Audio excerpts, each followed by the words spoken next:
Welcome my children. Today I am here again with another video. Today we will know meanings of hard words of this poem. Dust of Snow. This is first poem from your course book First Flight of Class 10. And this poem is written by Robert Frost. He was an American poet. इस poem की explanation already मैं अपने channel पर upload कर चुकी हूँ. आप वहां जाके भी इस पोयम की एक्सप्लेनेशन डिटेल में सुन सकते हैं. तो आज के इस वीडियो में हम डिस्कस करेंगे सभी एब्स्ट्रैक्ट बेस्ड क्वेश्चंस. एक छोटी सी समरी हम इसकी जान लेंगे और इस पोयम से जो भी हार्ड वर्ड्स निकल के आ रहे हैं वो सभी हम जान लेंगे. एक्सप्लेनेशन की वीडियो तो मैं अपने चैनल पर अपलोड कर ही चुकी हूँ, लेकिन आज की इस वीडियो को बनाने का मोटिव यही है कि बच्चे थोड़ा सा कंफ्यूज हो जाते हैं कि पोयम में से स्टेंजा वाइज किस तरीके से वो एब्स्ट्रैक्ट बेस्ड क्वेश्चन आंसर्स को सर्च करें. जितने भी स्टेंजा वाइज क्वेश्चंस बनते हैं उनके आंसर्स को किस तरीके से सर्च किया जाए, तो आज हम वही सीखेंगे. तो सबसे पहले इस पोयम में से जो भी हार्ड वर्ड्स हैं उनको जान लेते हैं, फिर इसकी समरी जान लेते हैं और फिर इसके क्वेश्चन आंसर्स डिस्कस करेंगे. अब देखिए, वे का मीनिंग होता है कोई तरीका. कोई भी काम जिस तरीके से किया जाता है उसका एक वे होता है, एक तरीका होता है. तो वे का मीनिंग होता है तरीका. क्रो का मीनिंग तो आप जानते ही हैं. क्रो का मीनिंग होता है कौवा.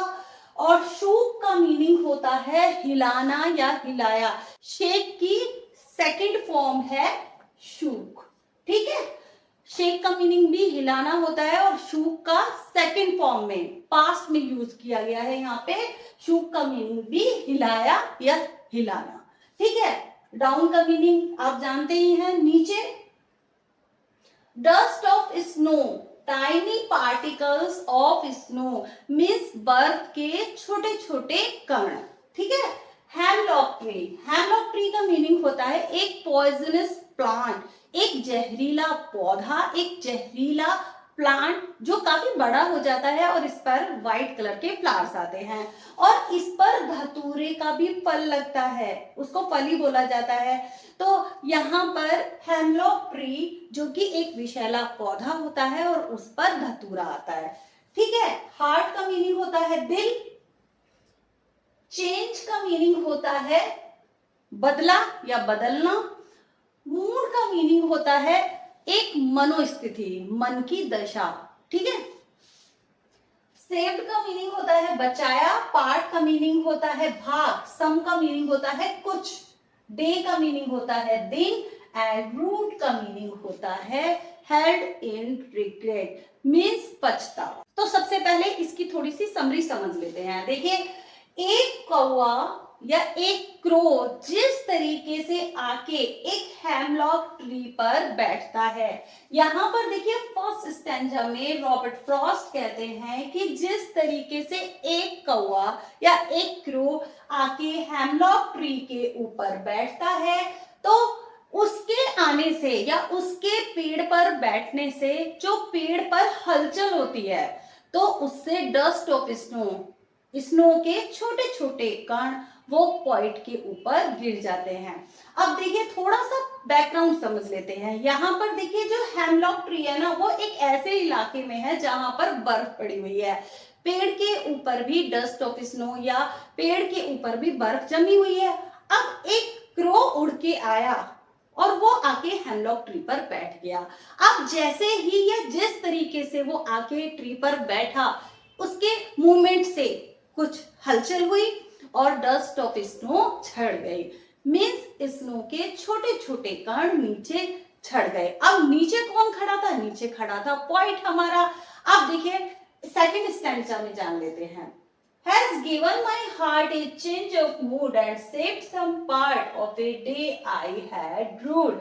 अब यहाँ पर देखिए रॉबर्ट फ्रॉस्ट कहते हैं कि किन्हीं कारणों से वो उदास थे, तो उन्होंने दिन का कुछ पार्ट उदासी में ही गवा दिया था. अब वो घूमते घूमते आके पेड़ के नीचे खड़े हो गए, तो उनके दिन का, उनके डे का कुछ पार्ट उदासी में ही चला गया था, वेस्ट हो गया था. लेकिन जब वो पेड़ के नीचे आके खड़े हुए, जब वो हेमलॉक ट्री के नीचे आके खड़े हुए, तो क्रो के मूवमेंट से, क्रो की हलचल से बर्फ के छोटे छोटे कण रॉबर्ट फ्रॉस्ट मीन्स पॉइंट के ऊपर गिर गए। Has given my heart a change of mood, और उस मूवमेंट से, जैसे ही बर्फ के कण उनके ऊपर गिरे तो उससे उनके दिल में एक सेटिस्फेक्शन आ गया और उनके मूड में एक बड़ा चेंज आया, एक बड़ा बदलाव आया। And saved some part of a day I had wrote, और उनके दिन का अब जो बचा हुआ पार्ट था ना, अब वो सेव हो गया, अब वो बच गया। किन्हीं कारणों से वो उदास थे तो उनका पूरा दिन तो वैसे ही वेस्ट चला गया था, लेकिन अब जो फ्यूचर का टाइम था, जैसे ही वो बर्फ के कण उनके ऊपर गिर गए, लेकिन अब उनका मूड चेंज हो गया, उनको रिफ्रेशिंग फील होने लगा और उनके मूड में एक बड़ा बदलाव आया और अब वो अच्छी अच्छी थॉट्स अपने मन में ला सकते हैं, कुछ भी अपने अच्छे अच्छे काम कर सकते हैं और कुछ भी नया सोच सकते हैं। ठीक है, तो ये थी इस पोयम की एक छोटी सी समरी। तो अब हम जान लेते हैं कि किस तरीके से एब्स्ट्रैक्ट वाले क्वेश्चन आंसर स्टैंजा वाइज निकाले जाते हैं। अब देखिए, सबसे पहले यहाँ पर देखिए फर्स्ट स्टैंजा में, ये है स्टैंजा नंबर फर्स्ट। ठीक है, स्टैंजा फर्स्ट में से हम देखिए क्वेश्चन आंसर किस तरीके से निकालते हैं। यहाँ पर who shook down the tree, पेड़ को किसने हिलाया। अब देखिए, ये वीडियो देखते देखते ही ये सभी छोटे छोटे वेरी शॉर्ट क्वेश्चन आपको याद हो जाएंगे।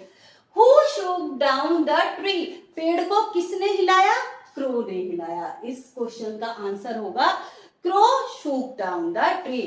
अब देखिए एक क्वेश्चन यहाँ पर देखिए, आपको या तो ये 2 लाइन दे दी जाएंगी एग्जाम में, या कोई भी 2 लाइंस आपको दे दी जाएंगी, तो उनमें से आपको क्वेश्चन आंसर सर्च करने होंगे। तो यहाँ पर देखिए, सबसे पहले तो जो क्वेश्चन है वो आपको ये आना चाहिए, who is the poet of the poem. Dust of snow के पोएट कौन है, और आपसे पोयम का नाम भी पूछा जा सकता है। तो आप ये समझ लेना, यहाँ पर हेमलॉक ट्री की बात हो रही है या स्नो की बात हो रही है या इस तरीके की लाइन आ रही है या चेंज ऑफ मूड आ रहा है, तो आप समझ लेना कि यहाँ पर ये जो पोयम है वो है डस्ट ऑफ स्नो। ठीक है, and who is the poet of the poem, Robert Frost. Robert Frost इस पोयम के पोएट है। ठीक है, अब देखिए, what do you understand from hemlock tree. अब यहाँ पर एक और क्वेश्चन बनता है कि हेमलॉक ट्री से आप क्या समझते हैं। Hemlock tree is a poisonous plant. Hemlock tree जो कि एक विषैला पौधा होता है, इस पर व्हाइट कलर के फ्लावर्स लगते हैं। ठीक है, तो ये भी आपसे पूछा जा सकता है। अब एक और क्वेश्चन बनता है, what do you understand from dust of snow. Dust of snow क्या है, आप क्या समझते हैं डस्ट ऑफ स्नो से। टाइनी पार्टिकल्स ऑफ स्नो, छोटे छोटे बर्फ के कण ही डस्ट ऑफ स्नो है। ठीक है, तो यहाँ पर देखिए ये सभी क्वेश्चन बन के आए हैं। अब देखिए यहाँ से कौन कौन से क्वेश्चन बनते हैं। एक तो ये पूरी लाइन है, एंड सेव सम पार्ट। इस लाइन में से कौन सा फिगर ऑफ स्पीच बनता है, ये स्टैंजा 2 है।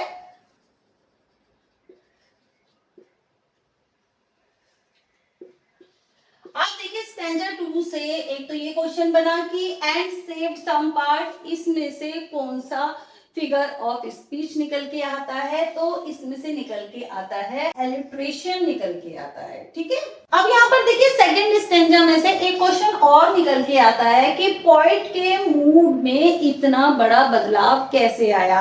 अब जो टाइनी पार्टिकल्स थे स्नो के, वो जैसे ही पोएट के ऊपर गिरते हैं और पोएट को रिफ्रेशिंग फील होता है, एकदम से उनका मूड चेंज हो जाता है और उनका जो दिन का जो पार्ट वेस्ट चला गया था, क्योंकि वो बहुत ज्यादा दुखी थे किन्हीं कारणों से, लेकिन अब जो बचा हुआ पार्ट है दिन का, जो फ्यूचर का अब बचा हुआ पार्ट है, वो अब सेव हो गया। छोटे छोटे कण उनके ऊपर गिरे, उसी से ही उनके मूड में एक बड़ा बदलाव आया। ठीक है, तो एक पूरी पोयम से एक ये क्वेश्चन भी पूछा जा सकता है कि इस पोयम की राइमिंग स्कीम क्या है। तो इस पोयम की राइमिंग स्कीम है A B and A B. ठीक है, ए बी इसकी राइमिंग स्कीम है। अब देखिए इस पूरी पोयम से जो जो क्वेश्चंस निकल के आते हैं और जो बहुत ही ज्यादा इंपॉर्टेंट हैं वो सभी मैंने यहाँ पर लिख लिए हैं और इनको भी हम डिस्कस कर लेते हैं। What do the crow and hemlock tree symbolize in the poem? This is the most important question of this poem. देखिए crow and hemlock tree ये किस चीज का सिंबल माने जाते हैं हमारी सोसाइटी में और इस पोयम के अकॉर्डिंग।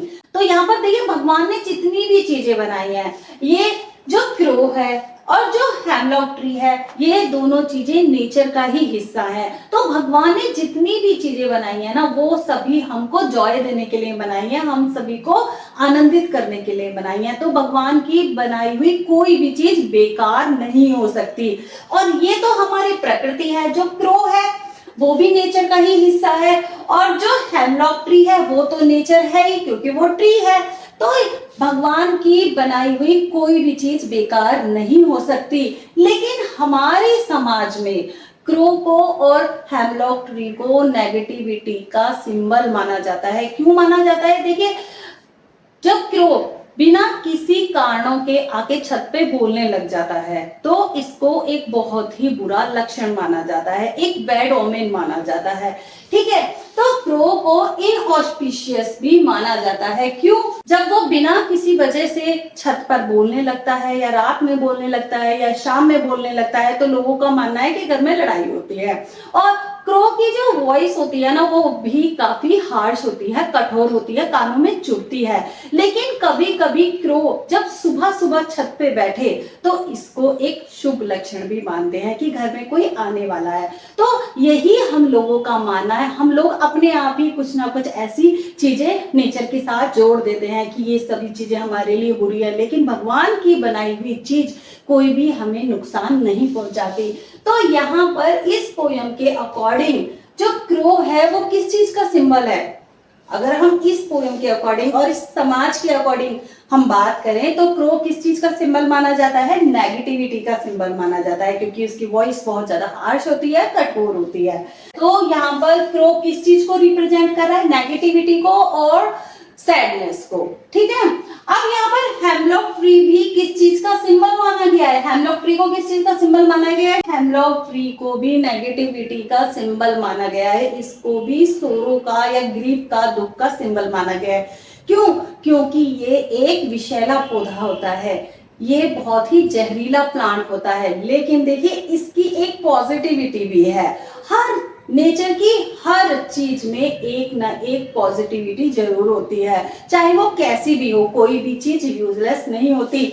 यहाँ पर देखिए, जो हेमलॉक ट्री पर जो धतूरे का फल आता है वो भगवान शिव को पूजा में चढ़ाया जाता है। तो इसीलिए हम पूरी तरीके से इन दोनों ही चीजों को, क्रो को और हेमलॉक ट्री को, पूरी तरीके से नेगेटिव नहीं कह सकते।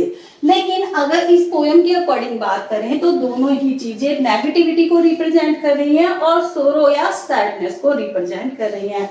दोनों ही चीजें नेगेटिविटी और सैडनेस का सिंबल मानी गई हैं।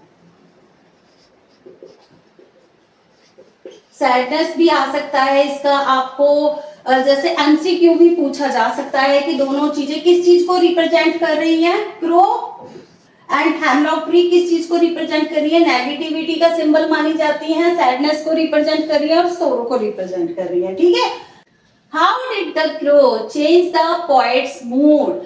क्रो ने किस तरीके से पोएट के मूड को चेंज कर दिया?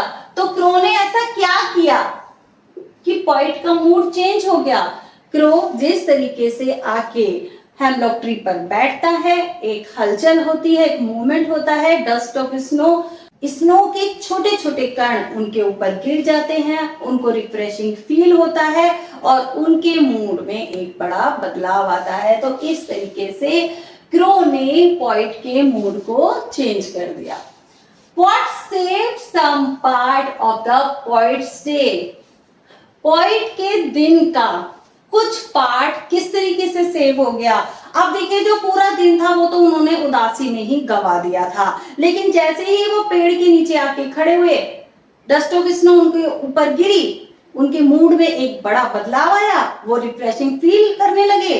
तो इस तरीके से उनके दिन का जो बचा हुआ पार्ट था, and save some part of a day, उनके दिन का जो बचा हुआ पार्ट था वो अब सेव हो गया। ठीक है, ये क्वेश्चन मैंने आपको पहले ही बता दिया है। What figure of speech has been used in the end saved some part, इस लाइन में कौन सा फिगर ऑफ स्पीच यूज हुआ है? Alliteration. And rhyming scheme of this poem A B. I hope ये सभी एब्स्ट्रैक्ट बेस्ड क्वेश्चंस आपको clear हो गए होंगे और किस तरीके से स्टैंजा वाइज आपको आंसर्स निकालने हैं, किस तरीके से आपको क्वेश्चंस के आंसर्स फाइंड आउट करने हैं, तो वो भी आपको आ गया होगा। मिलते हैं नेक्स्ट वीडियो में नए टॉपिक के साथ। Take care and good bye.